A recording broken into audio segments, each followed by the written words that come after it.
Hi, this is Dr. Hamawy, and today we are going to treat with some PRP for hair restoration.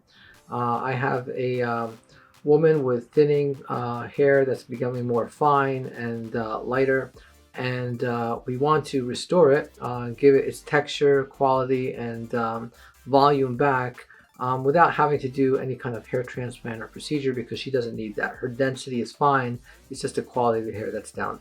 So we're going to do PRP, which is platelet rich plasma. This is a treatment that can be done in the office, as you can see. Usually takes about an hour, and it helps basically restore the health of the hair. It's almost like fertilizer for the hair. So unlike what many people will say, it doesn't necessarily grow you new hair if you don't have any, but definitely will improve and slow down the loss if you are losing. So it's a great treatment for people who have any kind of hair that we want to improve, and definitely something that everyone should be doing if you're worried about hair loss. So sit back and watch. I'm going to number up. I'm going to draw some blood and spin it down, and then treat her, send her on her way.